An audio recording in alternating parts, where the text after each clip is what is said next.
by the President of the United States of America. A proclamation. Whereas the late, wicked, and treasonable insurrection against the just authority of the United States of sundry persons in the counties of Northampton, Montgomery, and Bucks, in the state of Pennsylvania, in the year 1799, having been speedily suppressed without any of the calamities usually attending rebellion, whereupon peace, order, and submission to the laws of the United States were restored in the aforesaid counties, and the ignorant, misguided, and misinformed in the counties have returned to a proper sense of their duty, whereby it is become unnecessary for the public good that any future prosecutions should be commenced, or carried on against any person or persons by reason of their being concerned in the said insurrection. Wherefore be it known that I, John Adams, President of the United States of America, have granted, and by these presents do grant, a full, free, and absolute pardon to all and every person or persons concerned in the said insurrection, excepting as hereinafter accepted, of all treasons, misprisons of treason, felonies, misdemeanors, and other crimes by them respectively done or committed against the United States in either of the said counties before the 12th day of March, in the year 1799, excepting and excluding therefrom every person who now standeth indicted or convicted of any treason, misprison of treason, or other offense against the United States, whereby remedying and releasing unto all persons, except as before accepted, all pains and penalties incurred or supposed to be incurred for or on account of the premises, given under my hand and the seal of the United States of America at the city of Philadelphia this 21st day of May, A.D. 1800, and of the independence of the said states the 24th. John Adams. May 1800 proved to be a decisive time for the fates not just of cabinet members, but also for those who had been tried for their role in Freeze's rebellion. And the man making the decisions, John Adams, would prove to be much more decisive in this part of his presidency than arguably in any other before or after. Before we get to that, though, I'd like to welcome you to the presidencies of the United States. I'm your host, Jerry Landry. Special thanks to Jacob Collier from the Podcast on Germany for providing the intro quote for this episode. As we've already seen in our podcast, populations of immigrants of German heritage have had a sizable impact on American history. So if you'd like to know more about the history that forms the backbone of German-American culture, I hope you'll head over to the Podcast on Germany after you finish this episode. It can be found online at podcastongermany, all one word, .com. I'll also post a link on the source notes page for this episode. When we last left John Freeze in episode 2.17, he had been saved from the death sentence that had been imposed on him by the declaration of a mistrial, and the yellow fever epidemic of 1799 kept the grand jury from meeting and would result in a backlog of cases. On April 16, 1800, however, time ran out, and the judicial process for Freeze began again with a new grand jury in Philadelphia issuing an indictment against Freeze on the charge of treason. He would appear before U.S. District Court Judge Richard Peters again, but this time, Peters would be joined by Supreme Court Justice Samuel Chase. You remember the guy from episode 2.17 who issued the harshest sentence to date imposed under the Sedition Act? Well, guess who is the judge in that case? Oh yes, that same Justice Chase.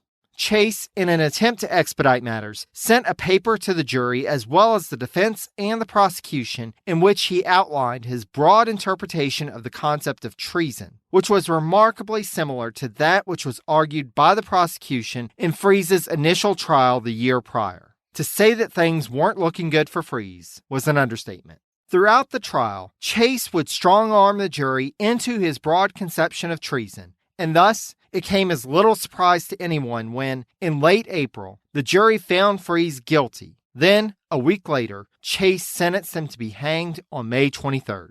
Unlike the trial, which had occurred in Philadelphia, the hanging would take place back in Quakertown.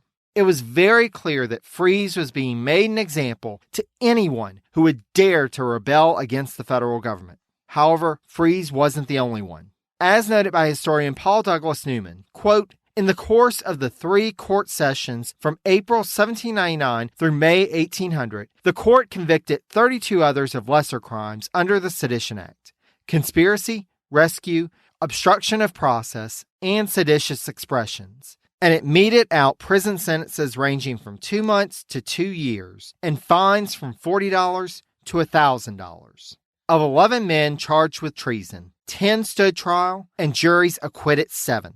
Fries and 2 of his neighbors who had participated in the events of March 7, 1799, however, were set to be executed on May 23rd and would thus serve as the most vivid symbols of the consequences of rising up against government authority. Despite the bleakness of the situation, there was still a chance for Fries and his friends.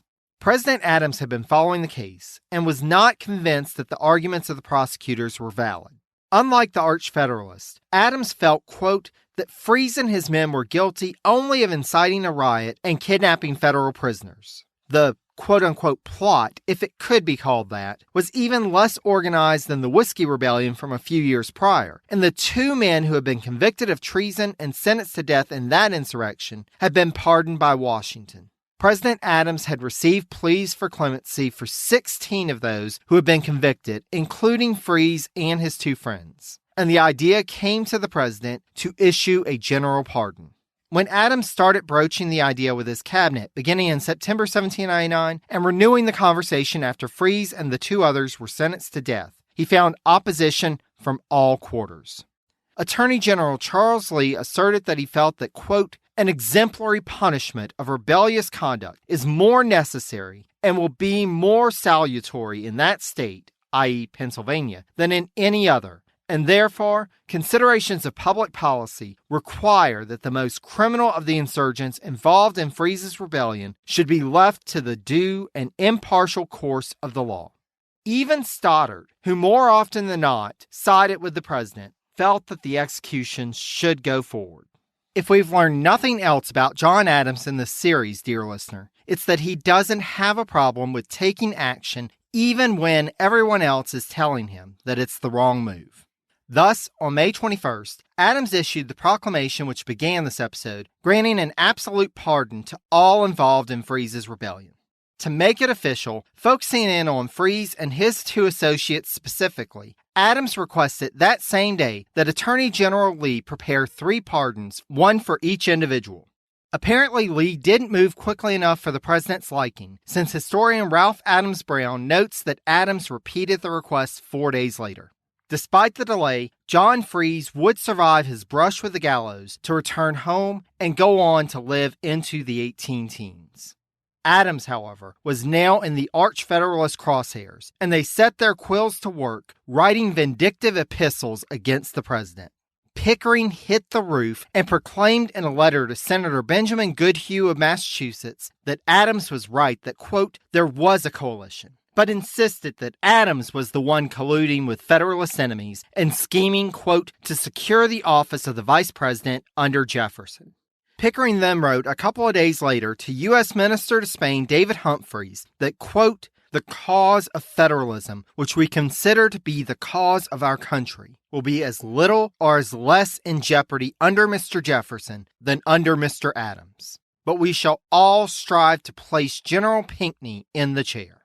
The President Pro Tem of the Senate, Uriah Tracy of Connecticut, wrote to James McHenry that, quote, undue mercy to villains is cruelty to all the good and virtuous. Our people in this state are perfectly astonished. I am fatigued and mortified that our government, which was weak at best, would withhold any of its strength at a time when all its energies should be doubled. In a time when, as we saw last episode, Adams seemed to be making calculated political moves, one has to wonder whether these pardons were yet another of those.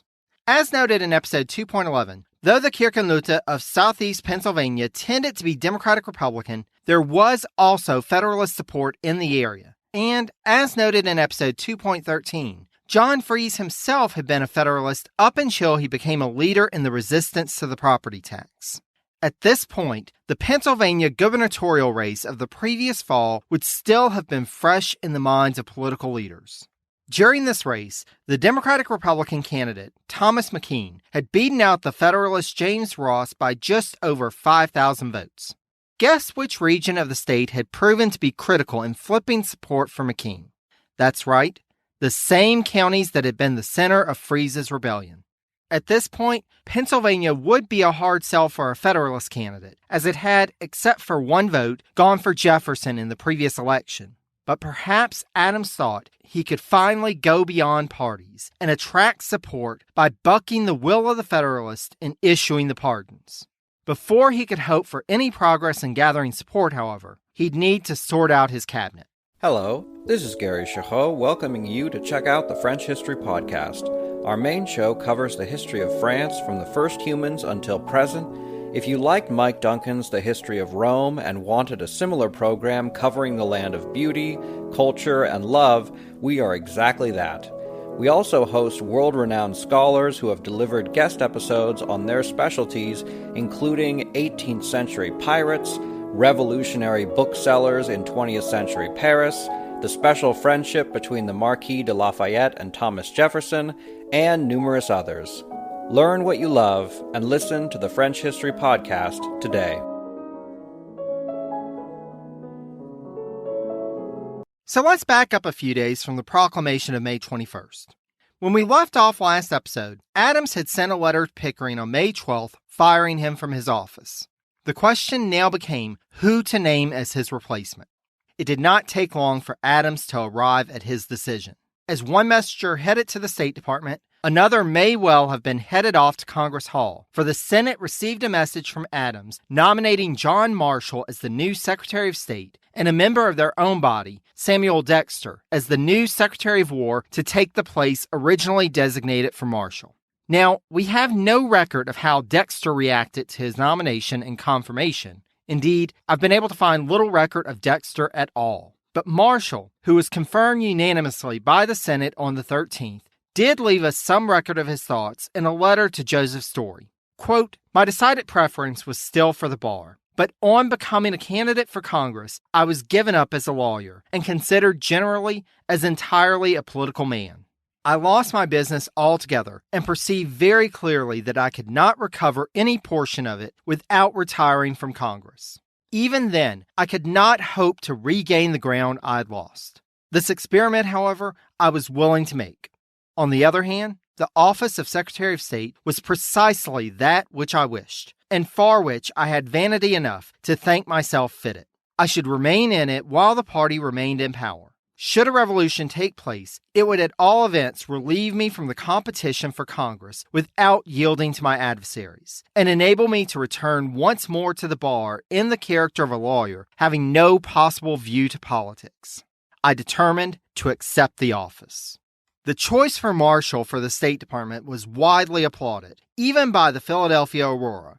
Despite being a Democratic-Republican publication, the Aurora asserted that, quote, "In genuine federal principles, General Marshall is as inflexible as Mr. Pickering. But in the negotiation with France, the general may not have imbibed so strong prejudices. And having been one of the envoys to that republic, he may be supposed to be more conversant with some of the points in dispute than Colonel Pickering, and consequently to be preferred." Even Pickering wrote well of his successor as Secretary of State, asserting to a correspondent that the office, quote, "was never better filled." In order to fill the office, however, Marshall would not be traveling north to Philadelphia. Before we get to that, though, let's return to the last days of the federal capital in that city, for they would be busy ones. The last days of the Sixth Congress in Philadelphia would see that body take on an administrative change in lands to the west. The Northwest Territory predated the government under the Constitution, but covered a wide swath of land that was quickly being populated by settlers from the East. While Federalists were concerned over the creation of new states in the West, it was clear that the territorial administrative apparatus as it now stood was not sufficient. Thus, on May 7th, Adams signed into law a bill to divide the Northwest Territory and establish the western section of the territory as the Indiana Territory. On the same day that Adams nominated Marshall as Secretary of State, he also nominated William Henry Harrison, then serving as territorial delegate to Congress from the Northwest Territory, as the new governor of the Indiana Territory. If that name sounds familiar, dear listener, it's because it should. It's not Harrison's first mention in this podcast, nor will it be the last. Trials and convictions under the Sedition Act continued, including one of a relative newcomer to the United States, Thomas Cooper. Cooper was originally from England and had ventured across the Atlantic to make his home in Pennsylvania in 1794. As Adams was assuming office, Cooper was getting more involved in politics and became editor of the Northumberland Gazette, an instrument which he used to criticize the new president as a, quote, power-mad despot. Adams attributed Cooper's attacks to the fact that he had applied for a government office as Adams took office and had been passed over. The president wrote to Pickering back in August 1799 that, quote, a meaner, a more artful, or a more malicious libel has not appeared. As far as it alludes to me, I despise it, but I have no doubt it is a libel against the whole government and as such ought to be prosecuted. However, it wouldn't be until details of Cooper's application for a government office were made public in the fall of 1799 that federal prosecutors deemed Cooper's printed response a step too far. Cooper would find himself indicted under the Sedition Act shortly after for, quote, having published a false, scandalous, and malicious attack on the character of the President of the United States with an intent to excite the hatred and contempt of the people of this country against the man of their choice. His trial would begin in April 1800, and the presiding judge would be, surprise, surprise, Supreme Court Justice Samuel Chase. He did get around to the sedition and treason trials in the 1790s, didn't he? The trial would have attracted attention at any time, but as those in political circles were starting to turn their minds to the upcoming elections, the trial took on an even greater importance, as it could potentially set limits as to how the opposition could campaign. Historian Jeffrey Stone notes that prior to their dismissals from office, Secretary of State Pickering and Secretary of War McHenry attended the court proceedings, as did Secretary of the Navy Benjamin Stoddert and Representative Robert Goodloe Harper. Harper had a personal interest in it, as he had been one of the main contributors to the language of the Sedition Act. Cooper would serve as his own defense attorney and would argue before the court that, in light of the state of politics in the U.S. at the time, not only was his essay not written, quote, from any motives of revenge against Adams, nor did it contain any falsehoods that, quote, truth will not justify, but that he felt that he may not be able to get a fair trial in a court presided over by a Federalist judge as, quote, there cannot but be a bias of the partisans of the one side against the principles and doctrines inculcated by the other. Chase proved Cooper's concerns about whether he would receive a fair trial to be valid when, in his charge to the jury, quote, Chase went through the handbill published by Cooper line by line to explain to the jury why it violated the Sedition Act. Further, he explained to them that the onus of proof was on Cooper, and that, quote, if he asserts three things and proves but one, he fails. And if he proves but two, he fails in his defense, for he must prove the whole of his assertions to be true. You'll be little surprised to learn that the jury came back with a guilty verdict, and Cooper was sentenced to 6 months in prison and a $400 fine. As it turns out, the cabinet members had not been the only ones following the trial. As noted by Stone, quote, President Adams thought the Cooper matter had gone too far. He was inclined to pardon Cooper in order to put the whole mess behind him. However, before he could do so, Cooper would have to petition for clemency. And when approached about the possibility, the newspaper man refused to do so without Adams admitting that he had leaked the details of Cooper's application for government office. Both men dug in their heels, and Cooper went to jail. If Adams thought that this would silence Cooper's pen, he was sorely mistaken. For a week after Cooper went behind bars, quote, he published an account of his trial in which he asked the public to consider whether those responsible for his confinement merited re-election. District court cases would continue in Philadelphia, but after Congress adjourned on May 14th, federal government officials would slowly start leaving town with no immediate plans to return. That's right, dear listener. It's finally that time in our narrative where the federal government starts moving to Washington, D.C. Prior to its adjournment, Congress had given Adams the final authorization needed to begin moving the federal offices, and, as noted by historian William Seal, the president quickly became interested in matters related to the District of Columbia. Before they departed the old capital city, though, the Adamses held one last dinner party at the president's house.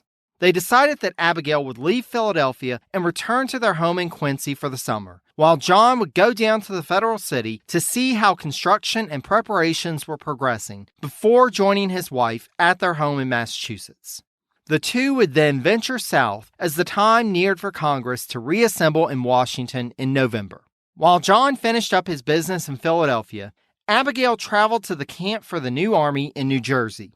Though William Smith had been denied a position as a general, John and Abigail's son-in-law had organized a provisional regiment that he led at the rank of colonel, and Nabby and their daughter Caroline had moved into the camp with Colonel Smith.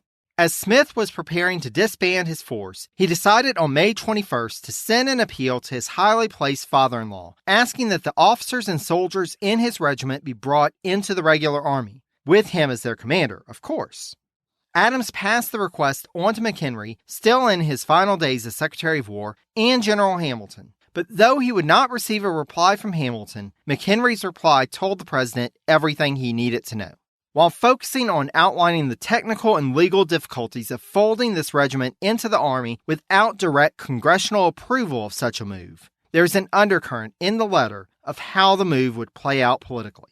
Thus, Adams wrote back to Smith on the 26th that, quote, "It would be highly improper in me, and therefore impossible, to adopt your project."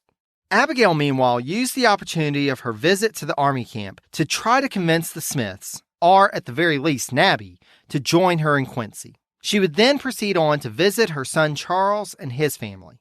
While Charles was at least present with his family at this point, it doesn't seem that any of the problems that we discussed back in episode 2.17, his financial woes, alcoholism, and infidelity, had gotten any better in the past few months.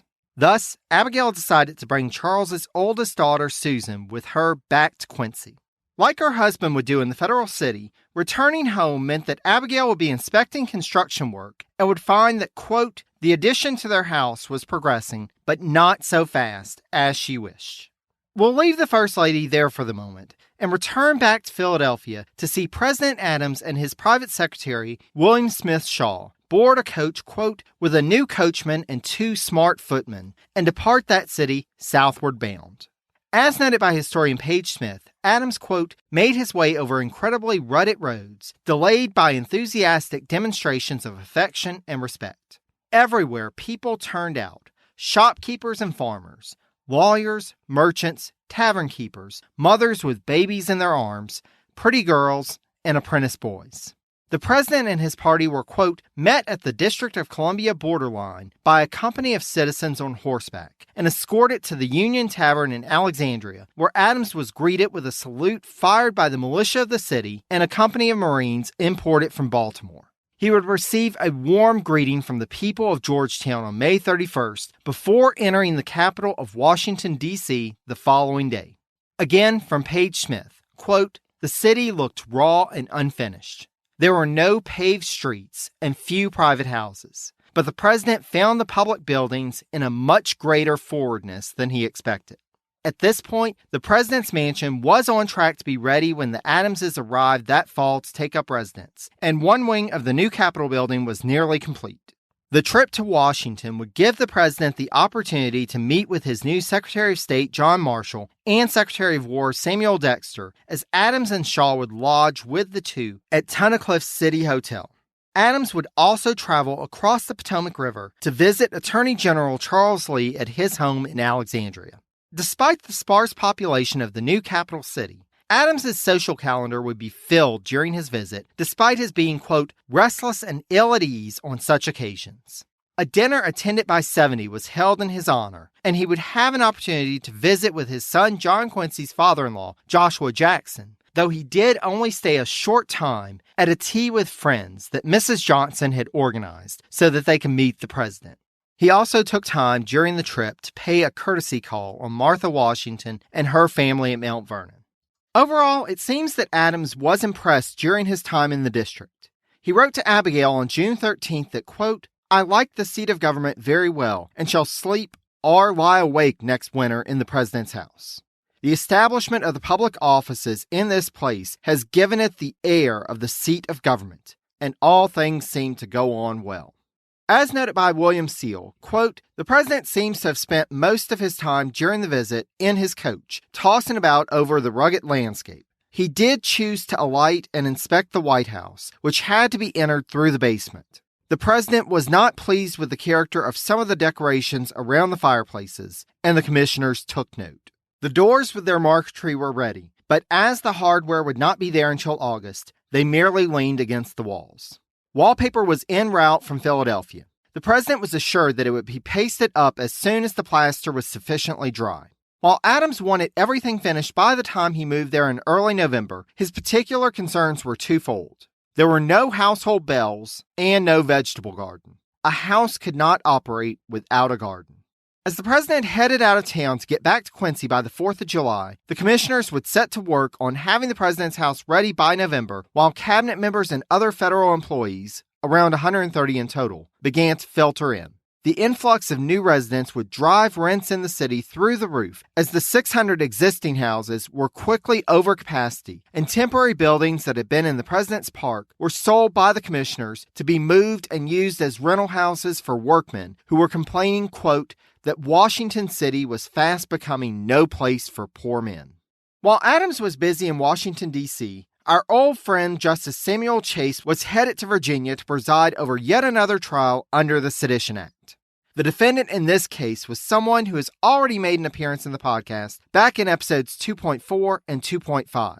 James Callender, the Democratic-Republican pamphleteer and journalist, had gone on the attack again in the spring of 1800, publishing a work entitled The Prospect Before Us, in which he advocated for Jefferson's election as president over Adams in the upcoming election. In Callender's own words in the pamphlet, quote, the reign of Mr. Adams has been one continued tempest of malignant passions. Quote, the grand object of his administration has been to exasperate the rage of contending parties, to calumniate and destroy every man who differs from his opinion. And Callender concluded that citizens should, quote, take your choice between Adams, war and beggary, and Jefferson, peace and competency.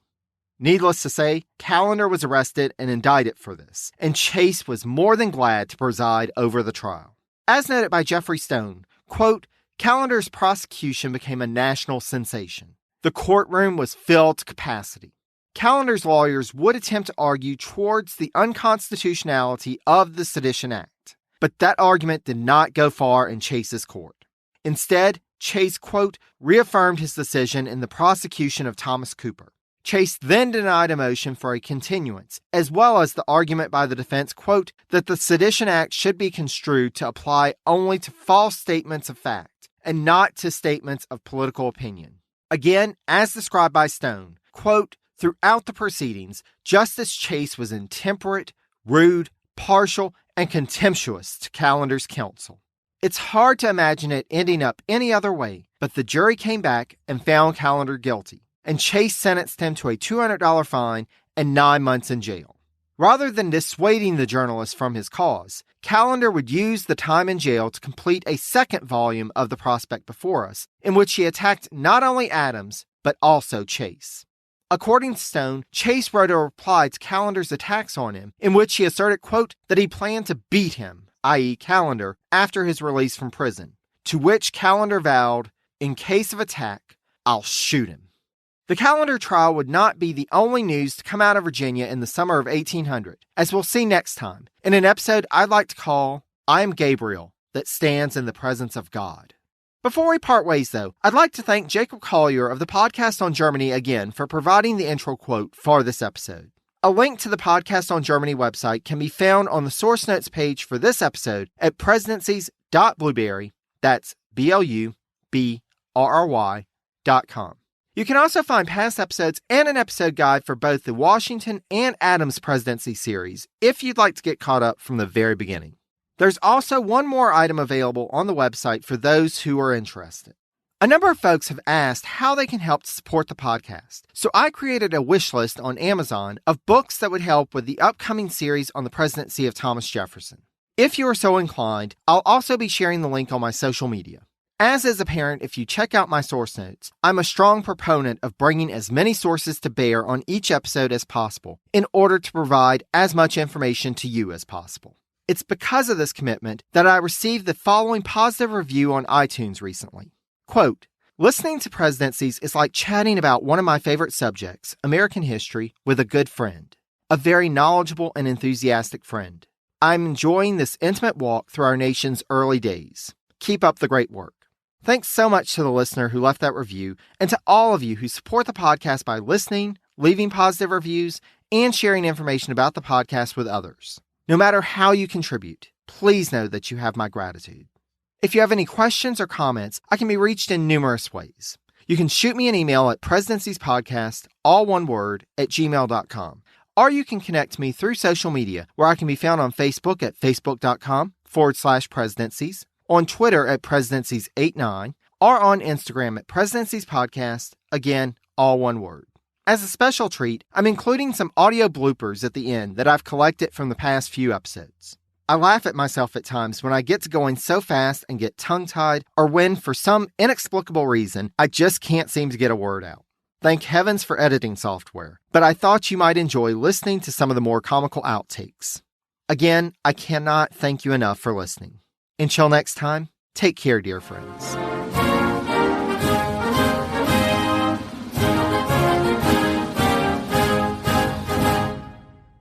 As Niemsevents wrote, As Niemsevents wrote, As Niemsevents wrote, As Niemsevents wrote, As Niemsevents wrote.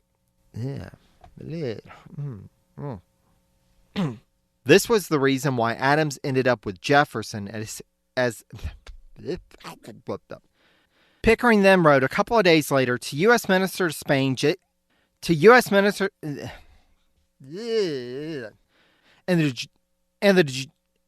the judicial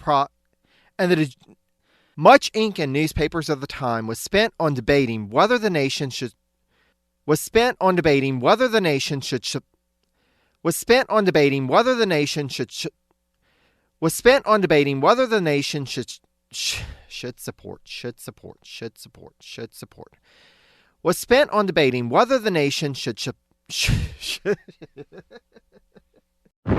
The Battle of Waterloo was one of the most famous turning points in world history. But what happened next? My name's David Montgomery, and I'm the host of The Siècle, a history podcast that tackles exactly that. Join me as I cover France's overlooked century in between Napoleon and World War I. The Siècle, spelled S-I-E-C-L-E, is part of the Evergreen Podcast Network and can be found wherever you get podcasts.